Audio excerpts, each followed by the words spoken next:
Welcome to the Great Detectives of Old Time Radio. From Boise, Idaho, this is your host, Adam Graham. If you have a comment, email it to me, box13@greatdetectives.net. You can give me a call, 208-991-4783, and become one of our friends on Facebook, facebook.com/Radio Detectives.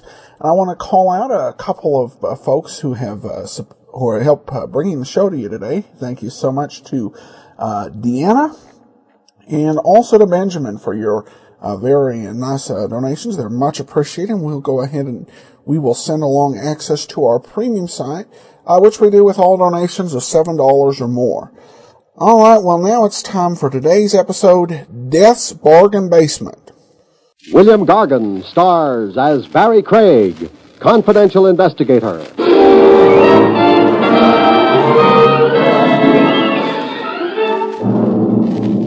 People who are in the market for murder should always pay full price.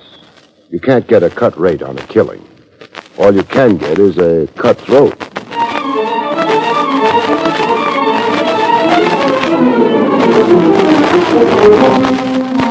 The National Broadcasting Company presents William Gargan in another transcribed drama of mystery and adventure with America's #1 detective, Barrie Craig, confidential investigator.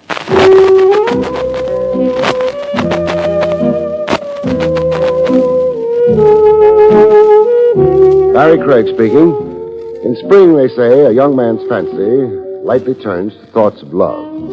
He doesn't go quite that far with a confidential investigator. He's been around too long. He's seen too much. He waits till it gets to be summer, and then, if he's me, all he does is buy a new tie. Good afternoon, sir. Good afternoon. I need a tie. Sport, business, or l'amour? I want to wear it around my collar. Oh, one of those. Are you going to try to impress anyone, or will it be just to keep your collar button from showing? I don't wear collar buttons. My shirts are all sewed together at the top. Must make it difficult to get into them. No. All I do is shrink my head. Now, look. I'd like a tie. Well, all right. By the way, is that your friend peeking in at the door? Friend? Hold on. No, I don't know him. I'm glad of that. Why? Oh, it's hard to be sure at this distance, but he looks like the kind of man who... Who? Gets his ties at a department store. No. Yes. Oh, the cat. The clerk finally parted with a tie. It didn't cost much more than a week's salary. I had it wrapped and left. I walked down Madison Avenue and admired the girls. There were always girls walking on Madison Avenue, and they're always admirable. The little man who'd poked his head into the haberdashery store didn't look at the girls. He was too busy following me. I went into Willie's wagon. Only a very brave man, or a desperate one, would follow me there. He was either brave or desperate. Willie was too busy to bother about customers. He was on the phone worrying about the 5th at Saratoga. I decided to make conversation. Hey, you. Me? Come here. All right. Now, sit down. Yes? Fine. Now, that's the tie I just bought. You like it? Well, frankly, no. You must be the kind of a man who buys his ties at a department store. Oh, it's like that. Here, drink some water before you pass out. No, I'm all right. You've also been following me around. Why? I've been trying to get my courage up. To insult my taste in ties? To ask you to help me. You don't need courage for that. Just money. Yeah, you're right, of course. Mr. Craig, my name is Homer Dibble. How do you do? How do you... I am, or was until last night, an accountant for G.J. Thomas. The big department store boy? Yes. Well, I was working on the quarterly audit yesterday, and I'd caught up on my regular work, and I found a minor discrepancy in the accounts. In whose accounts? I didn't know. I had only the final balance sheets. I'd have had to check back on the departmental reports to find out who was responsible. And did you do that? Oh, it was a question of getting authority, so I reported the discrepancy to G.J. himself. And? G.J. was very strange, abrupt. He said he knew about the discrepancy, that he was going to take care of the embezzler himself. And why the devil had I rushed the audit? He doesn't approve of ambition? Well, I don't know, but the last thing he said to me was... Yes. Dibble, you're fired. Nice man. Oh, I'm sure G.J. wasn't himself. Mr. Craig, I liked my job at that store. There must be something behind G.J.'s firing me like that. If you'd look into it... Well, it could be. That minor discrepancy you mentioned, how much was it? $37,241.98. Obviously an inside job, that 98 cents. I think we'd better go visit Mr. Thomas. I don't dare. If he knew I'd spoken to you about it. He's doing a very dangerous thing.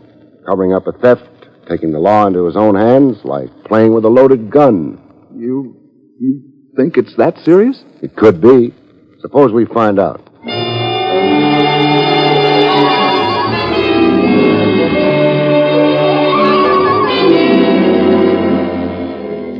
Mr. Dibble was highly concerned. I was highly concerned, too. The situation had all the ingredients of a beautiful mess. I don't admire messes, especially when they involve $37,241. Oh, yes, 98 cents.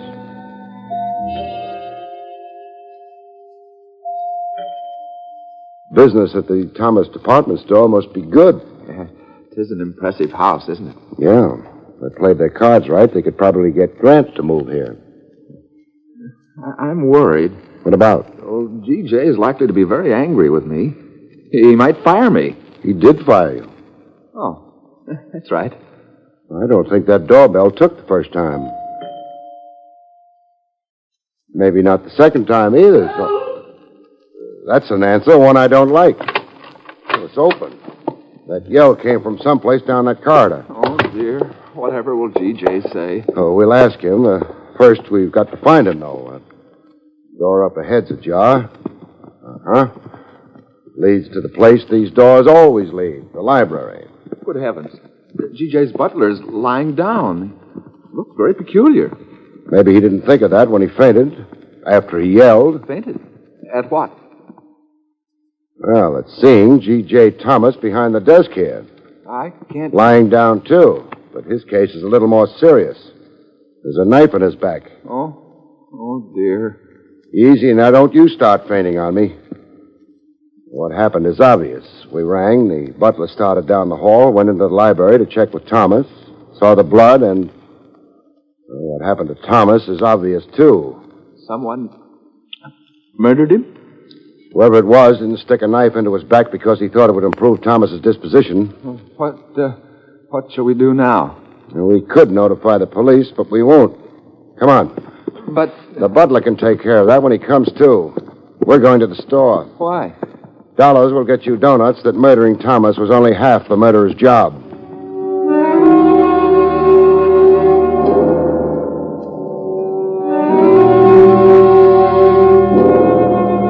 My car was out front. We went away in a hurry. I couldn't be sure, but if 2 and 2 still added up to 4, we were getting closer to the killer every block we traveled.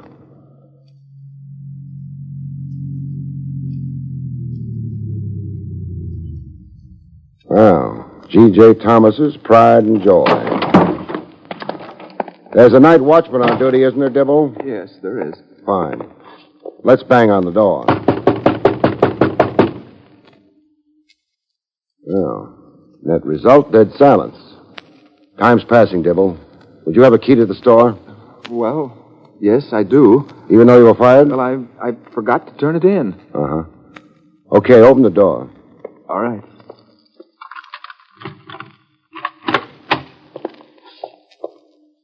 Now, where are the files kept? Second floor, accounting department. Lead the way. Yes, Mr. Craig. Place doesn't look right. No women battling happily over marked-down girdles. Up these stairs, Mr. Craig. No sight or sound of the night watchman yet. I could be happier if I could locate him. Along this hallway. That door there. Uh-huh. Well, the light's on, and... Now, don't faint, Dibble. There's your night watchman, unconscious, but alive. More bodies lying around in this case than... Hey, Dibble. Yes? Smell anything? I think it's smoke, sir. Smoke. Where's that door lead? The inner office. Inner office. Oh, smoke's a little stale. Somebody built a bonfire in the waste paper basket. Only ashes left. But what Were the ashes before they got that way? Easy, Dibble. is it? Yeah. Those were records, Dibble. The ones with the minor discrepancy in them. I imagine you're right. Doesn't take too much thought to see it. Thomas was murdered, the records burnt, no evidence of embezzling left.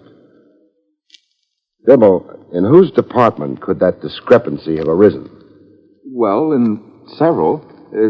3 anyway. Tell me about them. Well, maybe in Mr. Connor's department. That's sales. Or Mr. Wainwright's. He's promotion.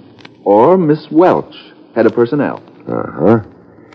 That's 3 possibilities for murder, and of course, there's a 4th. A 4th? Who? You. You're joking. No. Matter of fact, you're the likeliest possibility. You were fired because Thomas had found you'd been stealing money. You killed him and burned the files. Do you believe that? Did you kill Thomas and so on? No. I always believe my clients, so I'll believe you. The police aren't likely to agree with me, though. Oh, dear. Better use stronger language, Dibble. You're in trouble. Once this thing breaks, I won't be able to help you much either. I'll be on the outside. If only... Dibble, Yes? how hard is it to get a job here? Well... If I'm going to be useful in this thing, I've got to have some kind of standing. Here at the store. I've got to be here. A job would be a perfect cover. Well, if you had a letter of recommendation... I'll have one. from one of the stockholders, say. Name one. Mr. Stuber. I'll have a letter from Mr. Stuber. You know him? You've asked your quota of questions for tonight, Dibble. Oh, isn't your scheme a bit drastic? Maybe. But what they do to you for murder is even more drastic.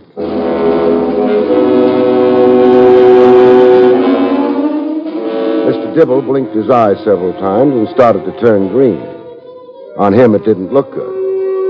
I dragged him out of the store. The air helped, and by the time I dropped him at his house, he looked comparatively normal.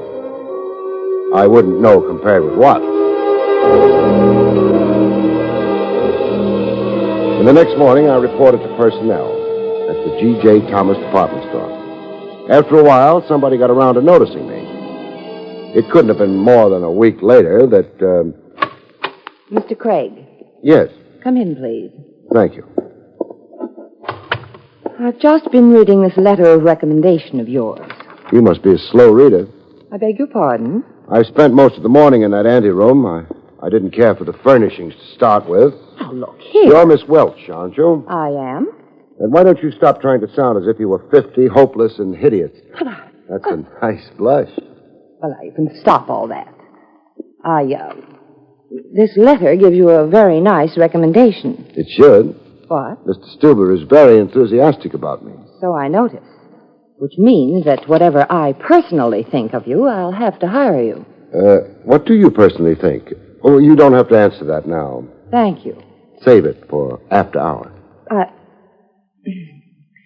The question is, where can you serve Thomas best? Well, it's your question. Go ahead and answer it. I could put you in lingerie. Over my dead body. Say, there's a joke there if we want to struggle for it. We don't. Oh, I know. I don't like the look in your eye.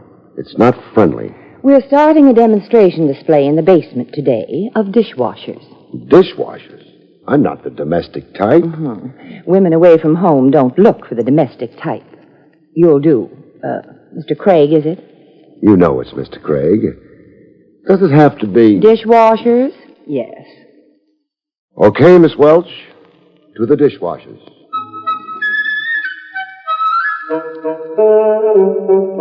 They gave me a few instructions first and then let me loose in the basement with a dishwasher. Neither of us took to the other. But it was all right before the customers came. After that, everybody had trouble. No, madam, it doesn't make that noise all the time, only when it's hungry. Madam, it's of no interest to me at all that your husband's a vegetarian. This machine washes dishes, not your husband. You want me to demonstrate this machine to you? Okay, lady. Now you take a dish here. Any dish, even one like this. Now you put it in the machine. Now you press the button. And the dishwasher. In the meantime, you can file your nails, hit your baby, spy on a neighbor, or if you're brisk, kill your husband. In short, carry on the ordinary activities of a housewife. And when you're through, find out you needn't bother any longer about that dish. You sweep up the pieces, place them in a convenient can, which can be purchased in the can department, and then you dine out. Good afternoon, madam. Craig, Oh, hello, Miss Welch. I've been watching you work. You should have told me. I'd have made an extra effort. Heaven forbid. There's a phone call for you, Craig, in my office. Thank you. After you're through, I've something to say to you. I'm looking forward to it. Only one thing, before you go. Yes? Did you change the hookup on the machine around any? A little here and there. Didn't our mechanic take care of that? Sure. But then all the darn machine did was wash dishes. Miss Welch was very pretty, even when she wasn't blushing. She was even prettier when she blushed. But then I decided the red in her face wasn't a blush. I went to take my phone call.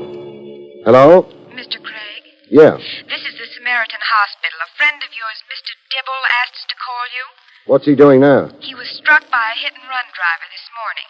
What's his condition? He wants to see you as soon as possible. I'll be over, His but... condition is fair, Mr. Craig. I suggest you put a guard in his room. But we don't do that with accident victims. What makes you think it was an accident?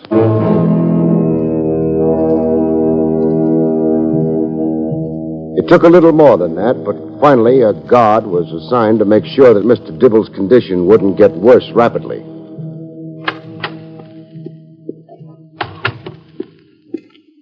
Finish your phone call, Craig. Finished. Only the fact that the letter you brought me is from one of our largest stockholders keeps me from firing you.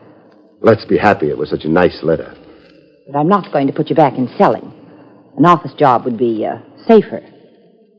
Let's see. Connor can use a clerk. Wainwright needs a bookkeeper. Have you ever kept books, Craig? Frequently. But then the library would always get nasty and... Well, I mean, sure. Then you will report to Mr. Wainwright down the hall, promotion department. And Craig, Yes, working for Mr. Wainwright has certain disadvantages. it has. Yes, Mr. Wainwright has a very quick temper when he loses it. And I can easily imagine circumstances under which he might lose it with you. Well, now, that's definitely unkind. It's murder. I went down the hall to the office of the terrible-tempered Mr. Wainwright. I wondered how accurate Miss Welch had been about just how terrible that temper was. So you're Craig. I'm Craig. You don't look like a bookkeeper. Sorry, maybe it's because I'm out of practice. You do double entry, of course. Oh, sure, all the time. Indeed. Very well, you'll find your work laid out for you. The desk in the corner over there. Thanks. A bookkeeper, Only during office hours. Well, these are office hours. I'll be in my office if you need me. I'd advise you to concentrate on your work, young man. Yes, sir. That should give you trouble enough.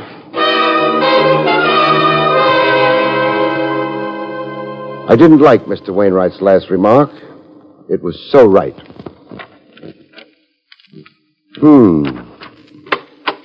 Hello. Huh? Oh, hello. You the new bookkeeper? Yeah. I've discovered something, though. What's that? There's something basically wrong with bookkeeping. The assets always match the liabilities. It can't be coincidence. You're Craig, all right. I'm Craig, all right. My name's Connor, head of sales. Craig, it must have seemed a good idea to you. What must have? Pretending to be an employee here and working on the suspects from the inside. Oh, it was a wonderful idea. Didn't work too well, would you say? Oh, we all know who you are. Miss Welch? Wainwright? Yes? Did I talk in my sleep? No, I haven't slept around here yet. Miss Welch's receptionist recognized you. I didn't recognize her. A friend of hers once hired you. Too bad. Interesting anyway that a couple of suspects pretended not to know me. Miss Welch and Wainwright. Well... And the third one is maybe hoping to make that seem important, clearing himself in the process. All I can say to that is no. But I'd advise you to be careful. Whoever stabbed G.J. and knocked out the night watchman in order to burn the records... How did you know that the night watchman had been knocked out? Well, Wainwright told me. Forgetting that for the moment, had there been any quarrels between Miss Welch and Thomas? No. How about Wainwright and Thomas? Well, Wainwright's got a violent temper. Perhaps I shouldn't say this. I may be doing Wainwright an injustice. You'll say it, won't you? What? Hello, Wainwright. You're not careful enough about shutting doors behind you. You might have asked me, Craig. Yes, I had a fight with G.J. I threatened to beat his brains out the next time I saw him. Well, that probably soothed him. Are you telling me this to show how truthful you are so I wouldn't bother considering you as a handyman with a knife? Well, you... Watch your temper, Mr. Wainwright. It's notorious.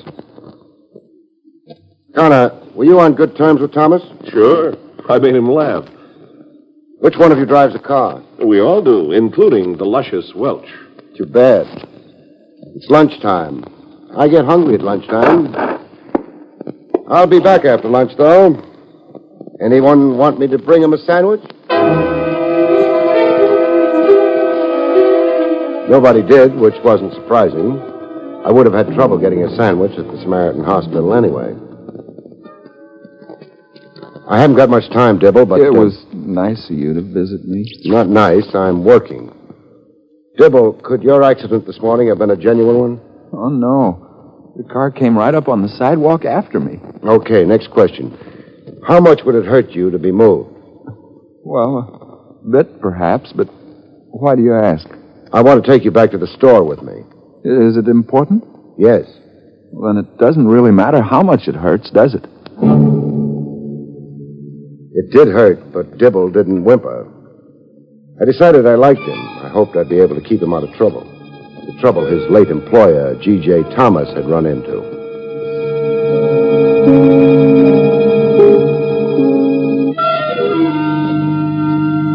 On the ride over to the store, I coached Dibble.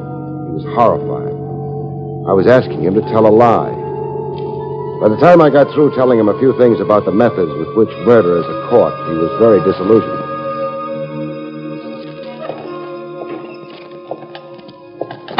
How's the wheelchair feel? Only way to take a walk. Won't everyone be surprised to see me here? Happily surprised, except one person. Who's that? The murderer. Now, the first stop, Wainwright's office. Now, let's get the door open. And make an entrance. What the devil? Now, hello, Mr. Wainwright. Meet Mr. Dibble. I know, Dibble. What happened to you, Dibble? Somebody tried to kill me. A rabbit like you? Even rabbits can be dangerous. Mr. Wainwright, would you mind getting hold of Mr. Connor and Miss Welch? Why? It might be fun. I don't think it will be fun. Well, do it anyway. After all, you know who I really am. Well, all right. Mr. Wainwright didn't seem very happy about something or other. He's not a happy man. Don't worry about it. You remember what I told you to do? I remember. Good. Good afternoon, gentlemen. Good afternoon, Mr. Connor. Brother, what a binge you must have had. I'm not hungover. I was run over. Oh, sorry. I was just trying to be light and happy. The rest of our miserable little crew. Darling Miss Welch, stalwart Wainwright. Oh, of course, someone's missing. Who? G.J. Thomas, remember him? Shut up, Connor. Mr. Wainwright is so blunt, manly. If nobody minds, I'd like to point out that someone in this room murdered Thomas. I mind, but what can I do? Actually, there's no problem.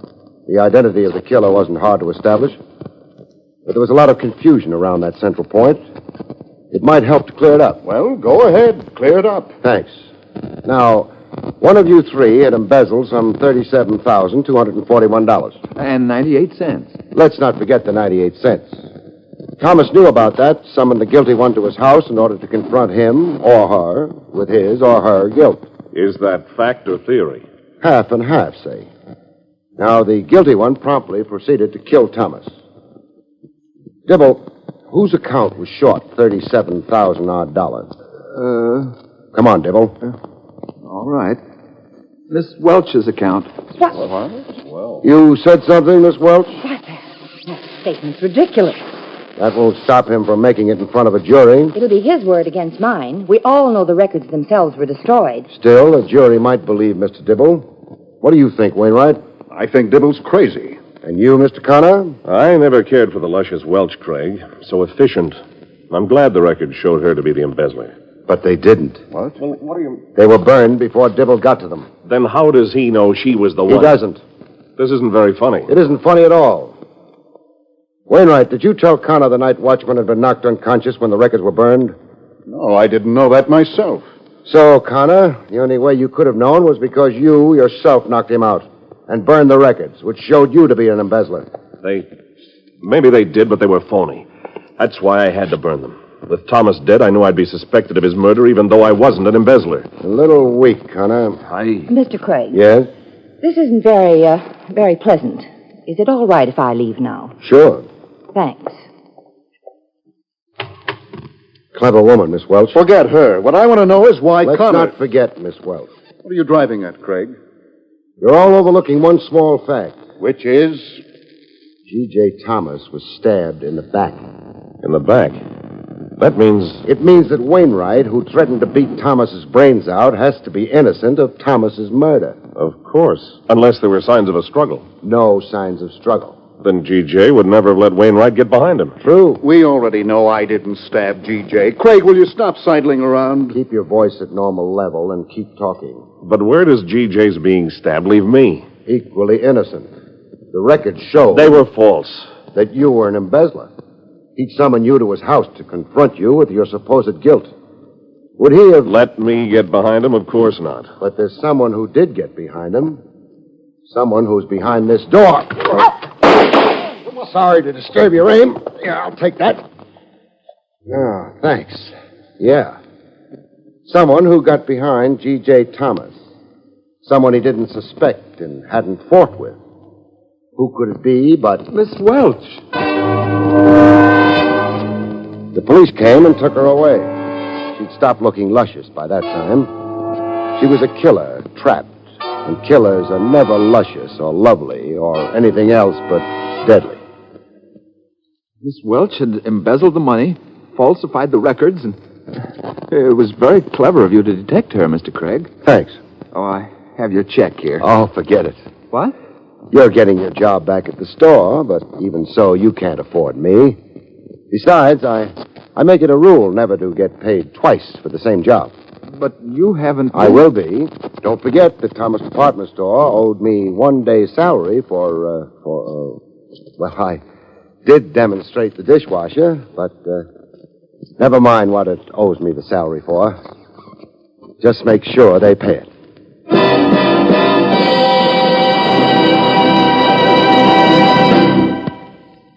You have been listening to William Gargan in another exciting transcribed mystery drama from the adventures of Barrie Craig, confidential investigator. Tonight's story, Death's Bargain Basement, was written by Louis Vittes. Next week, it's the strange story of Midsummer Lunacy, about which Barrie Craig has this to say. In next week's story, Midsummer Lunacy, a fortune-hunting manicurist bites her nails down to the cuticles, and the man of her schemes loses his mind easier than he loses his heart. Good night, folks. See you next week.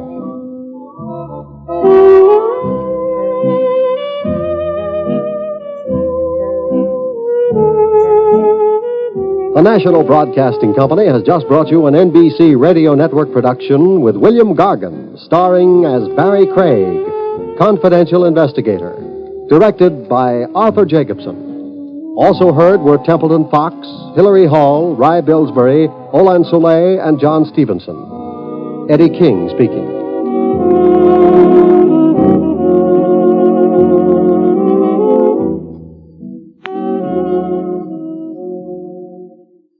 It's tough to be left out. Yes, ask any serviceman how it feels when the mail is being distributed to discover you... Welcome back. Well, they kind of turned things around a couple times as to who actually was the murderer. Kind of a roundabout way, but Barrie Craig got it done. All right, well, now we do turn to listener comments and feedback. Tim sent in a pretty lengthy email. He did comment on the Great Detectives. He said, on the topic of detective shows, Barrie Craig, Confidential Investigator, has moved into my number 2 position for top detectives on Adam's Great Detectives podcast list. It would take a great deal to displace Pat Novak for hire from the number 1 position. He has a firm grip on that spot. Also, I will miss Candy Matson a lot. Natalie Masters did a superb job of portraying the hard-boiled but very feminine detective, and Marty's writing was just perfect. Definitely a series I'll miss, and I hope somewhere somebody's got some more transcriptions that we'll eventually be able to play. All right, well, thanks so much for all your comments and support. That will do it for today. We will be back tomorrow with the first regular episode of the Poirot radio serial. So be sure to join us then. And also next Monday, it's another episode of Barrie Craig, Confidential Investigator. Send your comments to box 13 at greatdetectives.net. Give us a call, 208-991-4783, and become one of our friends on Facebook, facebook.com/radiodetectives. But from Boise, Idaho, this is your host, Adam Graham, signing off.